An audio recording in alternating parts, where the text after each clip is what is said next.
মনমিত সিরিজের আজকে আরো একটি মিথ যে আমাদের খারাপ লাগলেই ভালোটাকে কিভাবে তাড়াতাড়ি করে করা যায় সেই চেষ্টা করা। আমরা সবসময় কি হয় ছোট থেকেই ইমোশনগুলোর যেহেতু যত্ন করি না, ইমোশনের সম্পর্কে কথা বলা হয় না, যার ফলে কি হয় সবসময় আমাদের কেমন একটা সাপ্রেস করে দেওয়ার চিন্তাটাই বেশি বেশি চলে আসে এবং এটাই আমরা শিখি। তাহলে যখনই দুঃখে থাকবো, দুঃখে আছি, সেটাও যেন খুব কেউ দেখতে পাচ্ছে না পাশে, স্বাভাবিক আমাকে নিয়ে টেনে ভোলানোর চেষ্টা করছি, আনন্দ দেওয়ার চেষ্টা করছি। একদম ছোট বয়স থেকে দেখবেন ঠিক হয়ে যায়। যে বাচ্চাকে তাড়াতাড়ি কাঁদছে সে বাচ্চাটা, তাকে শান্ত করতে চেষ্টা করি। হ্যাঁ? তাহলে তার কি হচ্ছে? ইমোশনটা কিন্তু বেরোতে পারছে না। সেটা সাপ্রেস হয়ে যাচ্ছে।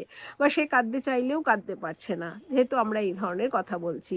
রেগে গেলে তাকে শান্ত হতে বলছি। সাথে, সাথে বলছি শান্ত হতে। তাহলে কি হচ্ছে? সম্পূর্ণ বিপরীত একটা কাজ করতে বলছি। তাহলে ইমোশনটা তো বেরোতে চাইছে।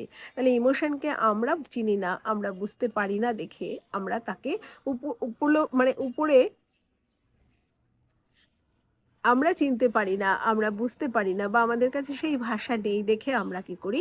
তাকে বিপরীত কাজ করতে বলি এবং করতে বলার ফলে কি হয়? সেগুলো সম্পূর্ণ চেপে যায়।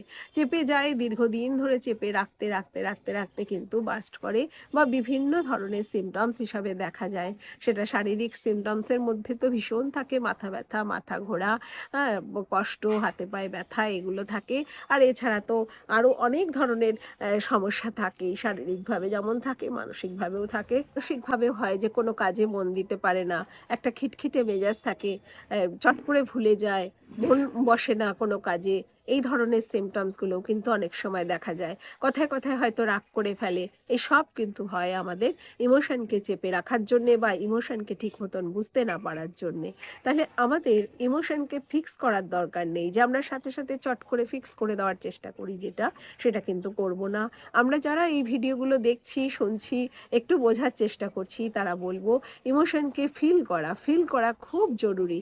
ঠিক কি হচ্ছে সেই অনুভবটাই হচ্ছে আসল কাজ এবং আমাদের কিন্তু প্রত্যেককে সেসবের মধ্যে দিয়েই যেতে হয়। দুঃখের মধ্যেও যেতে হয়, কষ্টের মধ্যে যেতে হয়, আনন্দের মধ্যে যেতে হয়, সবকিছুর মধ্যে দিয়েই প্রত্যেককে যেতে হয়। সুতরাং কিভাবে যাচ্ছি সেটা কিন্তু খুব নির্ভর করে যে আমি কতটা অনুভব করছি, কতটা আমার যন্ত্রণাটা সেটা সম্পূর্ণ ব্যক্তিগত। আমি চেষ্টা করব সেগুলো ধীরে, ধীরে রিলিজ করার, সেগুলোকে খালি করার, কাউকে কাছের পেলে তার সাথে শেয়ার করার, যে আমাকে জাজ করবে না, এটা আমরা বারবার বলছি। তার থেকেও যদি বেরোনোর দরকার হয় আমি অবশ্যই আমার নিজের একটা পার্সোনাল জার্নাল রাখবো যেখানে কিন্তু আমি এই ইমোশনগুলোর কথা শেয়ার করতে পারি। নির্দ্বিধায় নিশ্চিন্ত মনে আমরা কিন্তু সেই খাতার মধ্যে শেয়ার করব। যদি শেয়ার করে ফেলতে পারি না তাহলে কিন্তু অনেক বোঝাটা হালকা হয়ে যায়।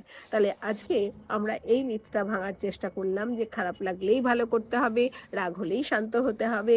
এটা কিন্তু কোনো সুইচ নয়, আগেও বলেছি আবারও বলছি যে আমরা কিন্তু চিনবো, জানবো, ফিল করব। ওকে কিন্তু সারিয়ে তোলার চেষ্টা করতে হবে না বা অপোজিট ডিরেকশনে নিয়ে যাওয়ারও চেষ্টা করব না। আপনারা সেলফ কেয়ার সিরিজ দেখুন, ইমোশনাল কেয়ার সিরিজ দেখুন, মনমিত দেখুন। আপনারাও আরও কিছু মিথের কথা আমাদেরকে বলুন যাতে আমরা সেইগুলো নিয়ে কাজ করতে পারি। আর আপনারা পাশে থাকুন এবং আমরা একটা পজিটিভ মেন্টাল হেলথ কমিউনিটি গড়ি। আমরা আস্তে আস্তে এগুলোর সমস্ত বাধাগুলো থেকে বেরিয়ে যেতে পারবো। ধন্যবাদ সবাইকে।